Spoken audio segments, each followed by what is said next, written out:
diocesan bishop. At this point, the Catholic believer has received those sacraments called the sacraments of initiation. This means that a Catholic believer stands ready to take on the challenges involved in professing the Catholic religion in a public forum. Catholic life, however, does not require only sacramentalized initiation. The sacraments accompany the baptized Catholic all along the way of life. In the present state of the world, human life suffers from both moral and physical weaknesses and sins. Catholic faith is not required for anyone to acknowledge such a claim. Most people discover the signs of sinful disorder that affect the human race as a result of their involvement in everyday life. Secular remedies, of course, exist that aim to relieve the difficulties people experience in their pursuit of happiness. The Catholic Church offers a divine remedy that appears in the sacraments of healing.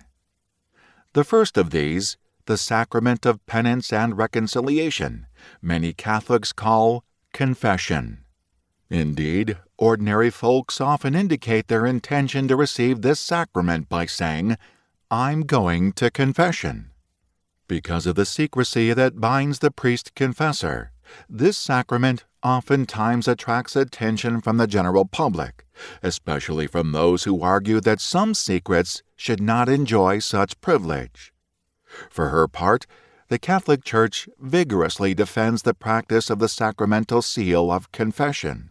She knows that divine healing works better than civil adjudication to cure a malefactor.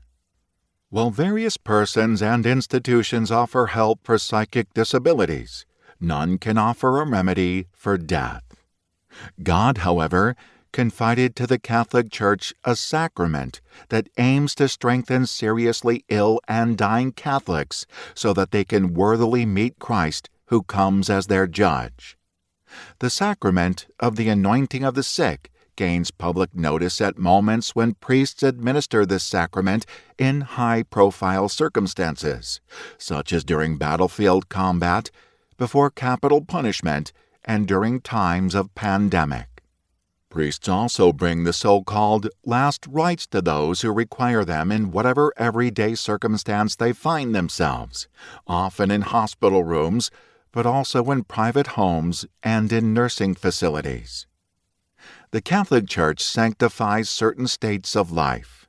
She calls these sacraments the sacraments at the service of communion.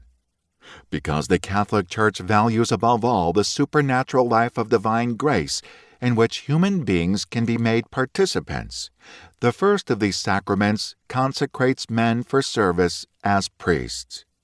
The sacrament of holy orders establishes the hierarchy that teaches and governs and sanctifies God's holy people. The Catholic priest comes into a local community of believers as an irreplaceable and indispensable minister of word and sacrament. As even most non-Catholics know, in order to fulfill these duties, the Roman Catholic priest normatively remains celibate. Childbearing, therefore, falls to other members of the Catholic community. These folks are called married couples, and their unique sacrament is called matrimony.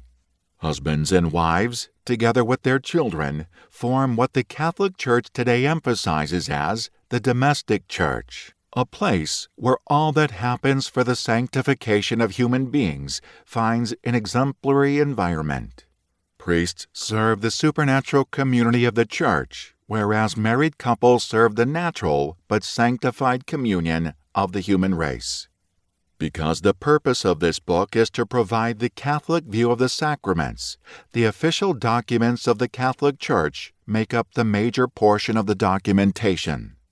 No effort is made to recap the many different efforts at theological understanding that have appeared throughout the Christian centuries.